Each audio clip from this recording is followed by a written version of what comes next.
Hello and welcome to Serious Economics. Now we are going to see qualitative instrument. Okay, so let's begin the class.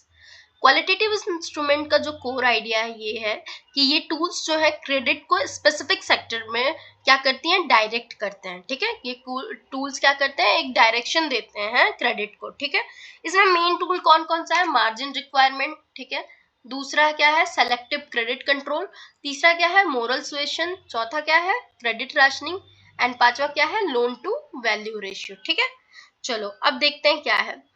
Margin requirement में क्या होता है कि RBI जो है specify करता है मिनिमम मार्जिन. ठीक है, जिसपे बोरोवर मस्ट मेंटेन, जो बोरोवर है मिनिमम मार्जिन जरूर मेंटेन करे. और उसको क्या रखा गया है, इफ मार्जिन इज 40%. ठीक है, 40% मार्जिन होगा तो बैंक क्या कर सकता है, लेंड कर सकता है 60% ऑफ द एसेट वैल्यू. ठीक है, मतलब कि मिनिमम मार्जिन जो है वो मेंटेन करने के लिए कहा गया है. तो सिंपल बात यह है कि रिजर्व बैंक ऑफ इंडिया ने इन टूल्स को रिजर्व बैंक ऑफ इंडिया क्या करता है, इन टूल्स को यूज करता है क्रेडिट को कंट्रोल करने के लिए, डायरेक्शन वाइज किस सेक्टर में लोन जाएगा. ठीक है, क्वांटिटेटिव में क्या है, टोटल मनी कंट्रोल होता है. क्वालिटेटिव में जो है वो किस सेक्टर को लोन मिले ये कंट्रोल होता है. ठीक है, अच्छा, मेन क्वालिटेटिव इंस्ट्रूमेंट हमने देखा कि मार्जिन रिक्वायरमेंट. तो मार्जिन रिक्वायरमेंट बेसिकली ये कहता है कि आरबीआई जो है डिसाइड करता है कि बोरोवर्स को कितना ओन मनी मतलब मार्जिन लगाना होगा. ठीक है, मतलब अगर मान लो एसेट्स की वैल्यू 100 है. ठीक है, तो मार्जिन क्या रखना होगा, 40%, जिससे कि बैंक जो है वो क्या कर सकता है, लोन दे सकता है 60 रुपीज का. मगर मान लो एसेट्स की बैंक की वैल्यू 100 रुपीज है, पर वो मार्जिन रख के 40% और क्या कर सकता है, बैंक जो है लोन दे सकता है 60 रुपीज का. ठीक है, अच्छा, अगर मार्जिन ज्यादा रखेगा तो लोन क्या होगा, कम दे पाएगा. ठीक है, तो स्पेकुलेशन इससे क्या होता है, कंट्रोल होता है. ठीक है, और इसका यूज क्या है कि स्टॉक मार्केट या कमोडिटी बूम में क्या होता है, मार्जिन हम बढ़ा देते हैं. ठीक है, तो हायर मार्जिन से क्या होता है, less credit for the same collateral. जो अगर हायर मार्जिन रखने लगेगा बैंक और कम लेंड करेगा तो क्या होगा, लेस क्रेडिट क्रिएट होगा. ठीक है, और इससे इससे क्या हम कंट्रोल करते हैं, स्पेकुलेटिव लेंडिंग को कंट्रोल करते हैं. ठीक है, और हम हायर मार्जिन कब रखते हैं, जब स्टॉक मार्केट जो है बूम पे होता है. ठीक है, स्टॉक मार्केट की जब लैंडिंग पे क्या करते हैं, जब बूम का टाइम होता है तब हम इसमें हायर मार्जिन कर लेते हैं. ठीक है, सेलेक्टिव क्रेडिट कंट्रोल की बात करें तो आरबीआई जो है स्पेसिफिक सेक्टर में लोन रेस्ट्रिक्ट कर देता है. देखो मार्जिन रिक्वायरमेंट में बस याद रखना कि मार्जिन जो है रिक्वायर है मेंटेन करना मिनिमम. ठीक है, उसके बाद आप जो है बाकी पैसा लोन दे सकते हो. ठीक, सिलेक्टिव क्रेडिट कंट्रोल की बात करें तो आरबीआई जो है स्पेसिफिक सेक्टर में लोन को रेस्ट्रिक्ट कर देता है. ठीक है, जैसे कि फॉर एग्जांपल फूड ग्रेन के स्पेकुलेशन में जैसे होर्डिंग, जो आरबीआई है मान लो फूड ग्रेन स्पेकुलेशन, इन सब जगहों पे क्या करता है, सेक्टर्स पे लोन को रेस्ट्रिक्ट कर देता है. ठीक है, कमोडिटी होर्डिंग के लिए जो है जैसे मान लो आप पैसा चाहते हो, लोन चाहते हो कि आप होर्डिंग कर लो कमोडिटी की, जिसकी क्राइसिस है, मतलब पेट्रोल की क्राइसिस है, तो उसको होल्ड करने के लिए आप 1 करोड़ का लोन ही ले लिए. तो ये सब चीजों पे जो आरबीआई है रेस्ट्रिक्ट करता है, इसीलिए इसका नाम है सेलेक्टिव कंट्रोल. ठीक है, उसके बाद बात करते हैं क्रेडिट राशनिंग की. क्रेडिट राशनिंग क्या होता है कि आरबीआई जो है वो क्या करता है, लिमिट सेट करता है. ठीक है, क्रेडिट राशनिंग में आरबीआई जो है लिमिट सेट करता है कि कितना मैक्सिमम लोन जो है दिया जा सकता है. ठीक है, बैंक को बोला जाता है कि इस सेक्टर में इतना ही क्रेडिट देना है आपको, तो इसे कहते हैं क्रेडिट राशनिंग. ठीक है, आरबीआई क्या करता है, इसमें लिमिट सेट करता है कि कितना आप मैक्सिमम लोन दिया जा सकता है. ठीक है, अच्छा, डायरेक्टिव क्या होता है, डायरेक्टिव क्रेडिट के बारे में समझो. डायरेक्टिव क्रेडिट जो है ये प्रायोरिटी लेंडिंग है, मतलब बैंक्स को फोर्स किया जाता है जैसे कि एग्रीकल्चर, एमएसएमई, वीकर सेक्शन को जो है लोन दो. ठीक है, ये जो है प्रायोरिटी सेक्टर लेंडिंग का ही पार्ट है डायरेक्टिव क्रेडिट. ठीक है, मोरल सुएशन की बात करते हैं. मोरल सुएशन जो है वो क्या है, मोरल सुएशन आरबीआई जो है डायरेक्ट करता है, ऑर्डर नहीं देता है, बस क्या करता है, परसुएट करता है कि by letter, meeting, speeches bank को जनरली जो है फॉलो, बैंक्स जो है इसे क्या करते हैं, मोरल सुएशन जो है आरबीआई जो डायरेक्ट ऑर्डर जो नहीं देता है पर उनको गाइडलाइन देता है कि बेटा ऐसे संभल के चलो, ये लेटर्स देता है, स्पीच देता है, ये कि बैंक्स को कितना एथिकल होना चाहिए, या मीटिंग्स बुला के. ठीक है, तो बैंक्स जो है ये सारे जो है मोरल सुएशन को क्या करते हैं, फॉलो करते हैं. ठीक है, क्यों, क्योंकि आरबीआई जो है एक रेगुलेटर है, उसकी बात नहीं मानेंगे तो तुम्हें जब जरूरत पड़ेगी तो आरबीआई हेल्प नहीं करेगा. ठीक है, अच्छा, बात करते हैं फिर डायरेक्ट एक्शन की। डायरेक्ट एक्शन, अगर बैंक जो है आरबीआई की बात ना माने तो आरबीआई क्या कर सकता है, लोन डिनाई कर सकता है, पेनाल्टी लगा सकता है, रीडिस्काउंटिंग जो है उनके रिफ्यूज कर सकता है, ठीक है। लोन टू वैल्यू रेशियो के बारे में बात करें तो लोन का maximum percent assets value of, ठीक है। मतलब एग्जांपल के समझो, लोन टू वैल्यू रेशियो किसे कहते हैं, maximum loan as a percentage of asset value. Maximum loan आप दे सकते हो परसेंटेज ऑफ अपने एसेट्स के वैल्यू के, ठीक है। मैक्सिमम सॉरी लोन का मैक्सिमम परसेंट एसेट्स वैल्यू का मतलब किस लिए यूज होता है, होम लोन के लिए एंड गोल्ड लोन के लिए, ठीक है। मतलब फॉर एग्जांपल ऐसे समझो कि हाउस की वैल्यू तुम्हारी 100 रुपए है एंड जो तुम्हारा लोन टू वैल्यू है 80% है, मतलब लोन जो है तुम्हारा 80 रुपए का है, तुम्हारा हाउस का वैल्यू जो है 100 रुपए का है, ठीक है। तो अगर लोन टू वैल्यू रेशियो कम होगा तो तुम्हारा लोन भी क्या होगा, कम होगा, ठीक है। जिससे एसेट्स बबल जो है वो कंट्रोल होता है। अगर एलटीवी हम कम करके रखेंगे तो जो तुम्हारा एसेट है, तुम 100 रुपए का तुम बता रहे हो ना, हो सकता है वो 85 रुपए का हो, ठीक है। तो इस तरह का बबल जो है वो कंट्रोल होता है और ये किस लिए यूज होता है, होम लोन्स गोल्ड लोन्स के लिए, ठीक है। तो तुम जितना बताओगे 100 रुपए तुमको दिया जाएगा, या तुम्हारी जो होम की वैल्यू होगी 100 रुपए तो तुम्हें 80 रुपए लोन दिया जाएगा, ठीक है। नेक्स्ट अब हम देखते हैं ब्लॉक 8 मॉनेटरी पॉलिसी फ्रेमवर्क के बारे में, ठीक है। मॉनेटरी पॉलिसी फ्रेमवर्क क्या है, इसका थीम ये समझो कि मॉनेटरी पॉलिसी का मेन क्वेश्चन ये होता है कि रूल फॉलो करें या डिस्क्रिशन यूज करें, ठीक है। मॉनेटरी पॉलिसी फ्रेमवर्क क्या है कि मॉनेटरी पॉलिसी का मेन क्वेश्चन ये होता है कि रूल फॉलो करें या डिस्क्रिशन यूज करें, इन्फ्लेशन को कैसे कंट्रोल करें, ये सारे क्वेश्चन जो है मॉनेटरी पॉलिसी का होता है, ठीक है। तो रूल वर्सेस डिस्क्रिशन में बात जब आती है तो रूल जो है वो क्या होता है, एक फिक्स फॉर्मूला होता है फॉलो करना, ठीक है। एंड डिस्क्रिशन क्या होता है, सिचुएशन के हिसाब से डिसीजन लेना, ठीक। तो ये जो होता है रूल्स और डिस्क्रिशन में जब दुविधा होती है कि तब ये जो यही रूल यही बता रहा है, रूल्स वर्सेस डिस्क्रिशन जो है मॉनेटरी पॉलिसी में जब आता है तो कैसे वर्क करता है जो हमारा बैंकिंग सिस्टम है या मॉनेटरी पॉलिसी। तो रूल्स मतलब रूल बेस्ड पॉलिसी जितनी भी होती है, जैसे सेंट्रल बैंक एक प्री डिसाइडेड रूल फॉलो करता है। एग्जांपल मान लो फ्रीडमैन का K% रूल। फ्रीडमैन का K% रूल क्या था कि मनी सप्लाई जो है फिक्स रेट से बढ़ाओ, ठीक है। टेलर रूल क्या था कि इंटरेस्ट रेट जो है adjust based on inflation and output, interest rate जो है एडजस्ट करेंगे based on inflation and output, ठीक है। तो मान लो जो क्या है सेंट्रल बैंक एक प्री डिसाइडेड रूल फॉलो कर रहा है, इसे कहते हैं रूल बेस्ड पॉलिसी, ठीक। अच्छा, इसके एडवांटेज क्या होता है कि क्रेडिबिलिटी रूल बेस्ड पॉलिसी की हाई होती है, पब्लिक एक्सपेक्टेशन स्टेबल होता है, पॉलिटिकल प्रेशर इससे कम होता है जो रूल बेस्ड पॉलिसी है, ठीक है। पर डिस्क्रिशन में क्या होता है कि फ्लेक्सिबल पॉलिसी होती है, बनती है, सेंट्रल बैंक सिचुएशन के को देख के डिसीजन लेता है। इसके एडवांटेज ये होते हैं कि फ्लेक्सिबिलिटी होती है, अनएक्सपेक्टेड शॉक को हैंडल किया जा सकता है। पर प्रॉब्लम डिस्क्रिशन के साथ क्या होती है कि इन्फ्लेशन बायस हो सकता है, ठीक है। इसी प्रॉब्लम को एक्सप्लेन किया है फिन ई कैंडली ने एंड एडवर्ड सी प्रिस्कॉट ने, ठीक है। जो मतलब किडलैंड एंड प्रिस्कॉट हैं जिनको नोबेल प्राइज 2004 में मिला है, इनका पूरा नाम है fin E किडलन and Edward C Prescott. वो यही बताते हैं इसी प्रॉब्लम जो आरबीआई फेस करता है, डिस्क्रिशन वाली प्रॉब्लम, जिससे कि इन्फ्लेशन बायस आ जाता है, इस प्रॉब्लम को एक्सप्लेन किया है fin E किडलन and Edward C Prescott ने, ठीक है। मतलब रूल बेस्ड पॉलिसी है तो कोई दिक्कत नहीं है कि क्रेडिबिलिटी हाई है, पब्लिक एक्सपेक्टेशन स्टेबल है, पॉलिटिकल प्रेशर कम है। जैसे कि जिसमें हमने फ्रीडमैन K% रूल देखा एंड टेलर्स रूल देखा, जिसमें फ्रीडमैन कह रहे हैं मनी सप्लाई को फिक्स रेट से बढ़ाओ एंड टेलर रूल कह रहा है कि इंटरेस्ट रेट जो है एडजस्ट करो based on inflation and output, ठीक है। तो चलो, अब ये तो हमने प्रॉब्लम समझा डिस्क्रिशन के साथ हो क्या रहा है, तो पर कोई सोल्यूशन तो भी होगा, कोई तो मतलब जो होगा क्या था इकोनॉमिस्ट का, वो इकोनॉमिक का तो वो दिया होगा, तो दिया गया है इसमें सोल्यूशन दिया गया है कंस्ट्रेंट डिस्क्रिशन का, ठीक है।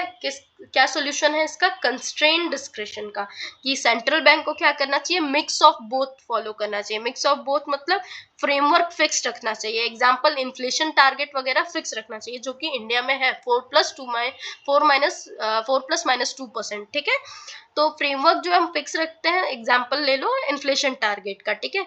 बट फ्लेक्सिबिलिटी भी होती है, क्यों, क्योंकि कोई सर्टेन शॉक शॉक आ जाए। अभी तो इकोनॉमी में इतना ज्यादा शॉक चल रहा है, ठीक है, कि हर एक डे एक नया डिसीजन मेकिंग है सेंट्रल बैंक के लिए कि क्या करे, कैसे वो मेंटेन करे डॉलर एंड रुपी की वैल्यू, कैसे क्रूड ऑयल के प्राइसेस को जब आ रहे हैं तो उस हिसाब से कैसे हम पॉलिसी डिसाइड करें। तो दीज आर द चैलेंजेस जो कि हम फ्लेक्सिबल फिक्स रूल पे नहीं चल सकते हैं। फिक्स रूल पे चलेंगे तो क्या होगा कि क्या कहते हैं, इकोनॉमी जो है कोलैप्स हो जाएगी। तो इसीलिए फ्लेक्सिबल रूल जो है बेस्ट है शॉक को ऑब्जर्व करने के लिए। बट एक फ्रेमवर्क तो मतलब एक फ्रेमवर्क जो है वो डिसाइडेड होना चाहिए, ठीक है। ये हो गया रूल वर्सेस डिस्क्रिशन इन मॉनेटरी पॉलिसी। अब हम बात करते हैं टाइम इनकंसिस्टेंसी की। टाइम इनकंसिस्टेंसी जो किडलेंट एंड प्रिस्कॉट ने दिया था 1977 में, जिसमें बताया था कि सेंट्रल बैंक जो अनाउंस करता है वो फ्यूचर में उसे फॉलो नहीं करता है, ठीक है। इसके रिजल्ट क्या होता है कि पब्लिक ट्रस्ट जो है वो टूट जाता है, ठीक है। इसको नोबेल प्राइज भी मिला था 2004 में टाइम इनकंसिस्टेंसी की इनसाइट को, ठीक है। ये क्या मतलब, इसका सिंपल लॉजिक यही था कि सेंट्रल बैंक जो है वो बोलता है कि इन्फ्लेशन लो रखेगा वो, ठीक है, 4 ± 2% मेंटेन करेगा। लोग उसके हिसाब से क्या करते हैं, अपने वेजेस सेट करते हैं, ठीक है।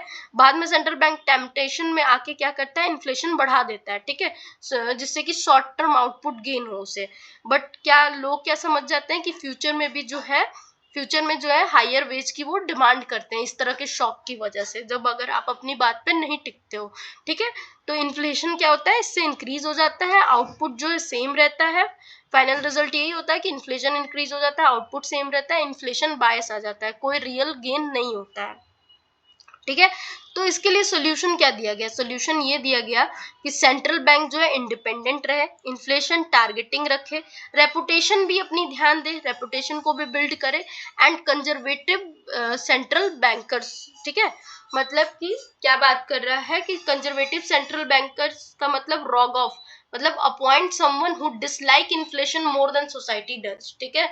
As a conservative people appoint करो कि जो इन्फ्लेशन तुमसे ज्यादा डिसलाइक करे, ठीक है। मतलब क्या कितना मस्त थ्योरी बनाया है टाइम इनकंसिस्टेंसी का मॉनेटरी पॉलिसी के लिए, कि उसने बताया कि भाई reputation building is also important. आप अगर इन्फ्लेशन रेट सेट कर रहे हो तो यू शुड फॉलो। पर क्या है कि आज का जो मार्केट है, अभी प्रेजेंट टाइम का मार्केट देख लिया जाए, कितना शॉकिंग मार्केट है, हर एक रोज नया शॉक है, ठीक है। तो सेंट्रल बैंक कितना भी ट्राई करेगा मेंटेन करने का, वो एक टाइम पे जब उसका थ्रेशोल्ड क्रॉस होगा जहां से वो उसे देखेगा कि अब बढ़ाना ही ऑप्शन है, तो दे विल डू दैट, ठीक है। बट अगर वो छोटे छोटे शॉर्ट टर्म चीजों, ये तो नोन फैक्ट है टू ऑल इंडियंस टू कि नहीं इकोनॉमी जो है शॉक चल रहा है, लेकिन बट अगर वो छोटी छोटी चीजों के लिए अगर चेंज करता रहेगा पॉलिसी और ऑब्जर्व नहीं करेगा सेंट्रल बैंक खुद से, तो क्या होगा, मिसट्रस्ट क्रिएट होगा इकोनॉमी में। एंड जब मिसट्रस्ट क्रिएट होगा तो लोग क्या करेंगे, हायर वेज की एक डिमांड करेंगे। अभी तक तो वो सेटल हो जा रहे थे, बट इस इमरजेंसी या इस शॉक से बचने के लिए, इन सब शॉक से बचने के लिए वो क्या करेंगे, हायर वेज की डिमांड करेंगे। That is also a problem for economy, ठीक है। तो उसमें इतनी अच्छी कॉन्सेप्ट दिया गया है सोल्यूशन में कि सेंट्रल बैंक को तो इंडिपेंडेंट बनाओ ही, किसी भी पॉलिटिकल प्रेशर या किसी भी मतलब ऐसे शॉर्ट टर्म हॉरिजन जैसे चीजों के लिए मतलब सेंट्रल बैंक को इंडिपेंडेंट बनाओ, रेपुटेशन भी उसकी बिल्ड करना उसका काम है सेंट्रल बैंक का, ठीक है।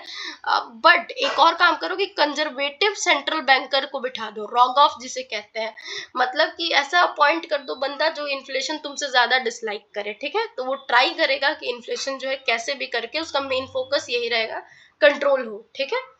चलो अब नेक्स्ट बात करते हैं इन्फ्लेशन टारगेटिंग, ठीक है। और इंडिया के कॉन्सेप्ट में देखते हैं इन्फ्लेशन टारगेटिंग को।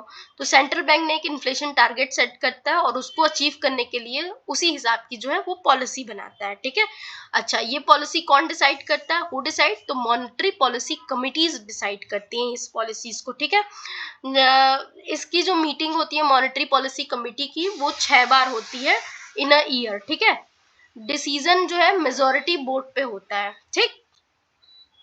मॉनेटरी पॉलिसी कमेटी क्या करती है, मीटिंग करती है 6 टाइम अ ईयर, ठीक है। डिसीजन क्या होता है, मेजोरिटी वोट पे होता है, ठीक है। गवर्नर क्या करता है, कास्टिंग वोट, गवर्नर भी जो है इसमें क्या करता है, वोट कास्ट करता है, ठीक है।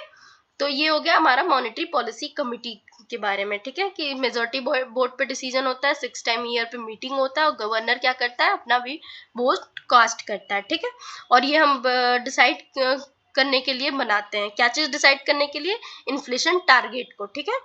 चलो बेनिफिट क्या है इसका, कि क्रेडिबिलिटी मेंटेन रहती है, इन्फ्लेशन एक्सपेक्टेशन स्टेबल रहता है एंड ट्रांसपेरेंसी रहती है, ठीक है। मॉनेटरी पॉलिसी कमिटी अब देख लेते हैं। तो देखो इन्फ्लेशन टारगेटिंग के थोड़ा सा हिस्ट्री देख लेते हैं। ये न्यूजीलैंड से 1998 में आया था और इसको अडॉप्ट किया गया मेनी कंट्रीज द्वारा, जैसे कि इंडिया ने 2016 में अडॉप्ट किया इन्फ्लेशन टारगेटिंग को, ठीक है। आरबीआई ने अपने एक्ट में अमेंड किया 2016 में एंड फॉर्मल इन्फ्लेशन मैंडेट लाया, ठीक है। And monetary policy committee establish हुई जिसमें 6 मेंबर थे, 3 आरबीआई, 3 फ्रॉम आरबीआई। जो 3 फ्रॉम आरबीआई में कौन कौन, एक गवर्नर और 2 डिप्टी गवर्नर, और 3 जो है एक्सटर्नल मेंबर भी इस कमिटी में है जो कि गवर्नमेंट अपॉइंट करती है, ठीक है।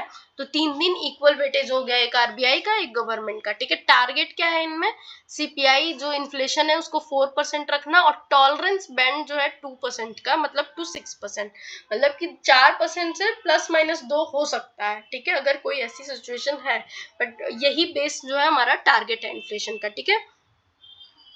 बस और कुछ नहीं है इसमें एक्स्ट्रा जानने लायक। Inflation, CPI inflation largely within band, जो हमने बैंड सेट किया है 2017 से 21 तक, लार्जली इसी बैंड में था हमारा इन्फ्लेशन। पर अपर बैंड में कब चला गया, 2022 में, जब ग्लोबल कमोडिटी शॉक आया, ठीक है। और फिर 2023 में रिटर्न हो गया अपने बैंड पे, ठीक है। रेपो रेट जो है हमारा रेज होके कितना हो गया, 4% से 6.50 2022-23 के टाइम में, इन्फ्लेशन को कंट्रोल करने के लिए। फिर उसको कट करके 6.25% लाया गया फरवरी 2025 के डाटा के अकॉर्डिंग, ठीक है। चलो अब बात करते हैं हम किसकी, एमपीसी। एमपीसी हमने देख लिया है कि मॉनेटरी पॉलिसी कमिटी में टोटल 6 मेंबर होते हैं एंड क्या होता है, 3 फ्रॉम रिजर्व बैंक होते हैं, गवर्नर, 2 डिप्टी गवर्नर और 3 एक्सटर्नल मेंबर जिसे गवर्नमेंट अपॉइंट करती है, ठीक है। अगर इन्फ्लेशन 3 कॉन्जिक्यूटिव क्वार्टर तक टारगेट रेंज के बाहर रहे तो आरबीआई जो है, आरबीआई को क्या करना पड़ता है, गवर्नमेंट को एक्सप्लेन करना पड़ता है कि क्या हुआ, क्या करेक्टिव स्टेप लेंगे आप, कि आपका जो 3 कॉन्जिक्यूटिव क्वार्टर तक जो है इन्फ्लेशन जो है कंट्रोल नहीं हो पाया, ठीक है, बैंड के बाहर रहा, ठीक है। चलो अब बात करते हैं नेक्स्ट टेलर रूल की, ठीक है। टेलर रूल का क्या थीम है, तो टेलर रूल का थीम ये है, कोर आइडिया ये था कि सेंट्रल बैंक जो है इंटरेस्ट रेट को सिस्टमेटिक रूल के अकॉर्डिंग सेट करे, ठीक है। सेंट्रल बैंक क्या करे, इंटरेस्ट रेट को सिस्टमेटिक रूल के अकॉर्डिंग सेट करे, ठीक है। जब मान लो जब इन्फ्लेशन इंक्रीज होगा तो टारगेट, जब इन्फ्लेशन इंक्रीज होगा तो टारगेट से, आउटपुट इंक्रीज होगा तो किससे, पोटेंशियल से, ठीक है। तो क्या होगा, इंटरेस्ट रेट टोटल इंक्रीज होगा। मतलब क्या कहना है कि सेंट्रल बैंक जो है वो क्या करे, इंटरेस्ट रेट सिस्टमेटिक रूल के अकॉर्डिंग सेट करे and raises rates when inflation is above target. कब कब रेट इंक्रीज करे, जब इन्फ्लेशन जो है टारगेट के अबव हो और आउटपुट जो है अपने पोटेंशियल के अबव हो, ठीक है, तब जो है सेंट्रल बैंक क्या करे, इंटरेस्ट रेट को रेज करे, ठीक है। और टेलर रूल क्या बताता है, Taylor rule makes monetary policy predictable and systematic. Taylor rule क्या करता है, मॉनेटरी पॉलिसी को प्रिडिक्टेबल एंड सिस्टमेटिक बना देता है, ठीक है। ओके, अब इसकी फॉर्मूला को देखते हैं। फॉर्मूला क्या है, बस रटने लायक है, R equal to R star plus A pi minus pi plus B Y minus Y star, ठीक है। अब देख लेते हैं यहाँ पे क्या कह रहा है आर के बारे में। तो देखो जो यहाँ पे आर है वो क्या है, न्यूट्रल रेट है, आर जो है न्यूट्रल रेट है, पीआई नहीं है, पाई है, सॉरी, पाई जो है इन्फ्लेशन टारगेट है, वाई स्टार जो है वो पोटेंशियल आउटपुट है, ठीक है। तो R equal to R star A plus pi minus pi star plus B minus Y star. R star जो है वो न्यूट्रल रेट है, पाई स्टार जो है इन्फ्लेशन टारगेट है, वाई स्टार जो है पोटेंशियल आउटपुट है, ठीक है। अच्छा, टेलर ने 1993 में ए को कितना रखा था, ए की वैल्यू 0.5 एंड बी की वैल्यू 0.5, ठीक है। चलो नेक्स्ट देखते हैं। अब समझ आ गया कि सिंपल लॉजिक से समझो तो अगर इन्फ्लेशन गैप इंक्रीज होगा तो रेट जो है इंक्रीज होगा, आउटपुट गैप इंक्रीज होगा तो भी रेट इंक्रीज होगा, इंटरेस्ट रेट, ठीक है, तभी इंक्रीज ही करना है, ऐसा ही बोलता ही है टेलर रूल। तो ओवर हीटिंग इकोनॉमी जो है टाइटन, मतलब ओवर हीटिंग इकोनॉमी क्या करती है, टाइटन करती है पॉलिसी को, ठीक है। अच्छा, अगर मान के चलें कि इन्फ्लेशन जो है 1% अबव टारगेट के है, ठीक है, अगर मान लो इन्फ्लेशन जो है 1% अबव टारगेट के है, तो हम रेट को क्या करेंगे, इंक्रीज कर देंगे 0.5% के, ठीक है। अगर आउटपुट 2% अबव पोटेंशियल के है तो हम रेट इंक्रीज कर देंगे 1% से, ठीक है। इस तरह से समझ आ गया। तो जॉन टेलर जो थे 1993 में propose that the Federal Reserve interest rate decision could be described and prescribed by a simple rule, ठीक है, जिसे टेलर रूल कहते हैं, जो बोलता है कि पॉलिसी रेट किसके इक्वल हो, neutral real rate plus inflation plus 0.5 inflation gap plus 0.5 output gap, ठीक है। न्यूट्रल रेट हमने क्या समझा, आर स्टार को बोल रहा है, तो बोल रहे हैं कि आर स्टार पॉलिसी रेट किस तरह डिसाइड हो, आर स्टार से प्लस इन्फ्लेशन टारगेट से, इन्फ्लेशन टारगेट मतलब पाई, ठीक है, प्लस प्लस क्या कह रहा है, प्लस बोल रहा है इन्फ्लेशन गैप जो कि 0.5 रख रहा है, ठीक है। इन्फ्लेशन गैप जो है वो क्या रख रहा है, 0.5, एंड उसके बाद आउटपुट गैप कितना रख रहा है, वो भी 0.5% रख रहा है, ठीक है।